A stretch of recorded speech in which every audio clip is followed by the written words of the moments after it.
Hello and welcome back to my APS tutorial. This is part 4 and I've got a few things to cover that I forgot to mention in the previous episode when I was covering the warheads. I forgot a few warheads, so it's obviously not good. I'll cover them now, so I'll cover them quickly now. Anyway, so just to jump in, we've got a smoke warhead. So what a smoke warhead does is pretty much what you'd expect it to do. It will, if your shell detonates, it will release a cloud of smoke. So that is only if the shell is larger than 200 millimeters in diameter. So you're using a gauge of higher than 200 millimeters, and it will release a cloud of smoke when the shell detonates. And what this cloud of smoke does is any lasers that pass through that smoke, they will have their damage decreased. So so that could potentially be helpful. Anyway, moving on, we got the disruptor warhead. So the disruptor warhead should have gone in with the complex warheads, quote unquote, that I was talking about in the last part. And the disruptor warhead, what it does is it will, disruptor warheads, you can make them stronger by putting EMP warheads behind the main part, which is this disruptor conduit bit. And what the so it's similar to Hessian heat in how you can put high explosive warheads behind the main part to make those stronger. Anyway, so what a disruptor warhead actually does is when it hits an enemy, when the shell hits an enemy shield, what it will do is it will put some of this EMP strength that you can sort of see here. It will put some of that EMP strength, or it will put a portion of it, into the enemy shield, so directly into the enemy shield generator. So even if that enemy shield is behind several layers of armor or whatnot, it will put an EMP charge directly into the enemy shield, which can potentially destroy the enemy shield, which could be that could potentially be quite useful with if you combined disruptor shells with some other shells that aren't so good at going through shields, so like kinetic shells. Anyway, and the last one that I forgot was the shaped charge secondary. So what the shaped charge secondary does is it's pretty much exactly the same as heat, which I covered in the last episode. It is pretty much identical to heat, except what the shaped charge secondary does is it only does 80% of the damage that a normal heat, an equivalent heat shell using the normal shaped charge head would do. You can make the shaped charge secondary stronger by putting high explosive warheads behind it, in just the same way with the normal heat shells, so the normal shaped charge heads. And yeah, so it just does 80% of the damage. And the benefit, there is a benefit to go with that. The benefit is that you can put the shaped charge secondary in the middle of your shell. So with the normal where is it? With the normal shaped charge head, you can only put that, because it's a headpiece, you can only put it on the front of your shell. Whilst with the shaped charge secondary, you can put that in the middle of your shell, which means that you can have potentially you could have a kinetic shell on, be the front part of the shell, and then have a heat, have this the shaped charge secondary at the back. Or you could have, I don't know, high explosive on the front and shaped charge secondary on the back, or something like that. I don't know. I don't personally use these too often, but they exist. Anyway, so moving on to the main bits of the main thing, or the main part of this video that I want to do. I want to go over propellants and fuses, and yeah, so we'll just hop into propellants. To start off with, for propellants, it's quite simple. We've got gunpowder, which is your bog standard, your main thing that you're going to be using. And what in general, with normal APS cannons, you're just going to be using gunpowder and gunpowder alone as your propellant.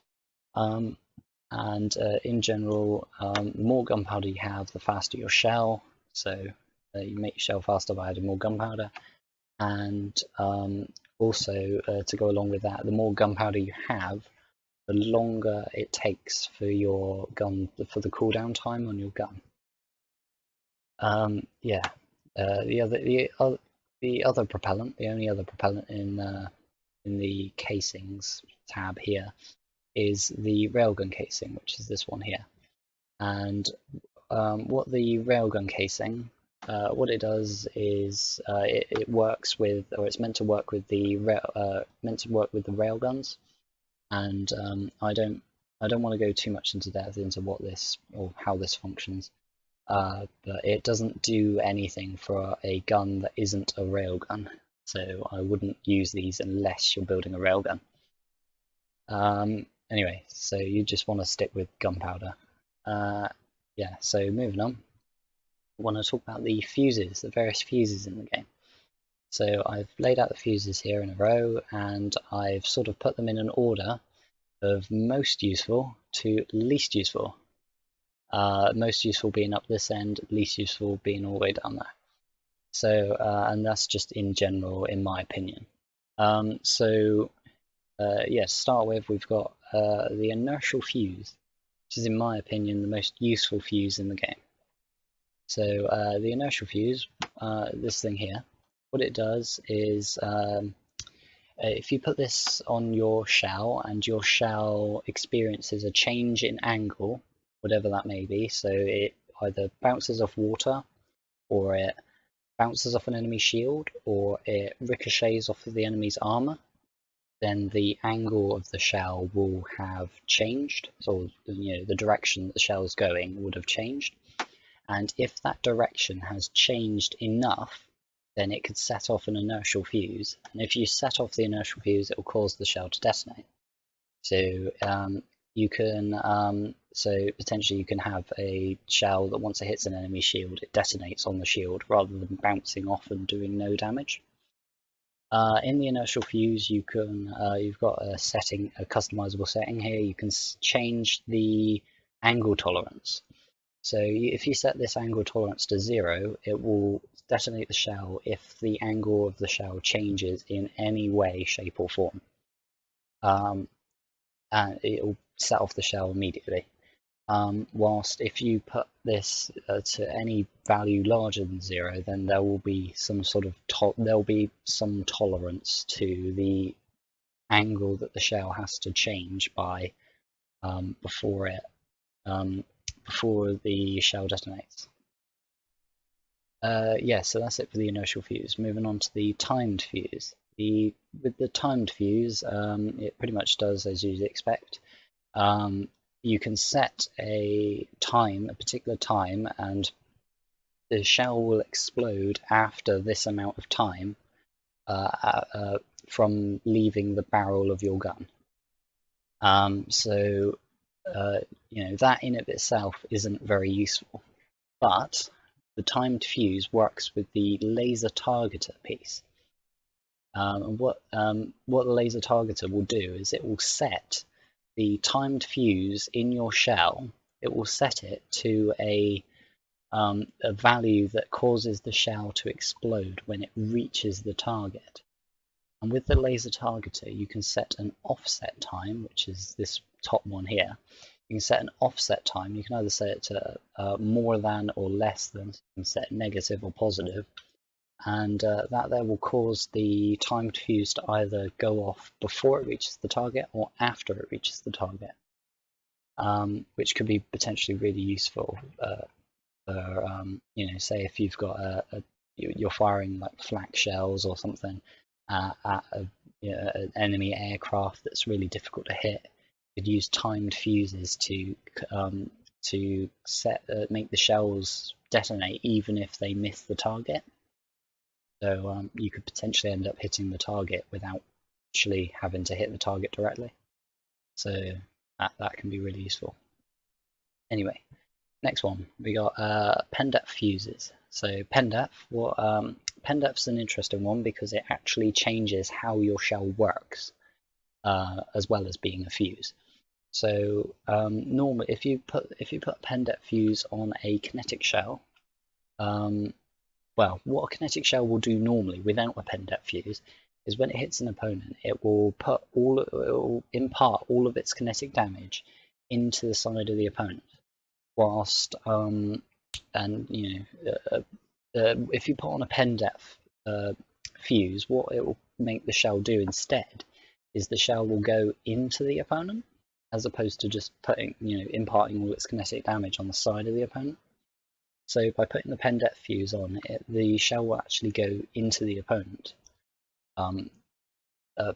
potentially. So if you were to have one of these pen-depth fuses on a shell that has some kinetic damage as well as a high explosive warhead or a frag warhead, something like that, then you could create a shell that goes through the outside of the enemy's armor into the inside of their armor and explodes on the inside, so detonates on the inside of their armor, which could do loads of damage potentially. So potentially pen-depth fuses could be really good. With pen-depth, you've got a couple options. You can set the distance, so the distance that the shell has to penetrate through before it explodes, and you can also set the time after it hits the first surface for the shell to detonate. So anyway, that's the pen-depth. We've got the next fuse, which is the emergency defuse, or the emergency ejection defuse, which is this thing here. And what the emergency ejection defuse does is it doesn't if you fire your shell normally from your gun, the emergency ejection defuse will not contribute, it will not do anything to your shell. It won't do anything offensively to your shell. But if your gun was to get destroyed or damaged and you had ejectors on your gun that would fire the shells out so that your gun doesn't blow up immediately, if those shells have an emergency ejection defuse, what it does is it will make those shells that are ejected out of an ejector do no damage to your ship. So you could have these ejectors on the inside, and it doesn't matter if these ejectors have no clearance or anything, so that the shells just get fired straight into another part of your ship. It doesn't matter because the emergency ejection defuse will do pretty much nothing, or will make those shells do pretty much no damage. So I don't use these too often, but they do exist. The reason I don't use these too often is because they don't actually do anything for your shell.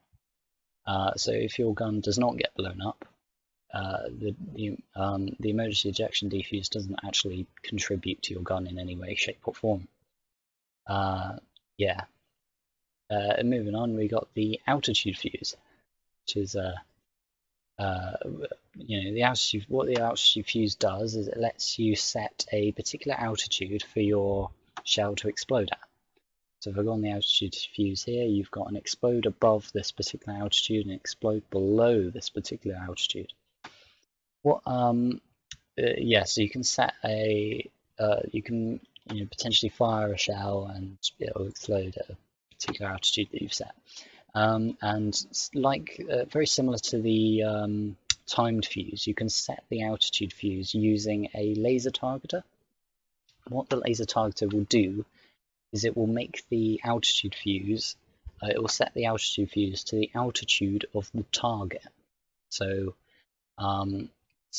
potentially your shell will arc up, and then as it arcs down onto the opponent, it will then explode once it reaches the same altitude as the opponent.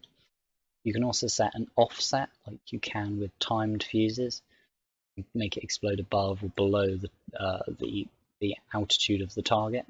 You can also set a safety distance. So this safety distance, what it will do is it will prevent the the altitude fuse from being set to a value that would cause it to explode right next to pretty much as soon as it leaves the barrel, which is wouldn't be good, because if you detonate the shell, then it's not going to damage the opponent, it's only going to damage you. But in general, I wouldn't use altitude fuses. They're pretty useless. I would instead use either timed fuses or the inertial fuses potentially, instead of the altitude fuses, because they work a bit better, a bit more consistent, they make a bit more sense. But altitude fuses exist, and you can use them if you want. Next one we got is the proximity fuse. Proximity fuses, what they do is they cause your shell to detonate when they are a certain distance from something in front of them. So currently I've got this set to 10 meters, and so if you had this with 10 meters set on it, it in theory should cause your shell to detonate if your shell is within 10 meters of the target that's in front of it. Which is all nice and all up until you realise that that's not quite how it works in FTD. In FTD, proximity fuses aren't the most reliable things, and the reasoning for that is a little bit, well, it's to do with how the game works. From the Depths runs or does its physics calculations every so often. So say it will do, it does every time it does a physics calculation. That's known as like a physics tick. So you can say that the game runs at like 20 ticks a second, 20 physics ticks a second or something, which I think that means every 1/20th of a second it will redo the physics, and that includes shells. So if your shell is quite a fast shell, so high velocity, and during that 1/20th of a second, it moves a distance that's larger than your proximity fuse distance, then potentially your proximity fuse will never go off. So proximity fuses can be quite unreliable in that regard. You can make proximity fuses a little bit more reliable by increasing the proximity fuse distance and decreasing the speed of your shell, but generally that's quite a bad thing to do.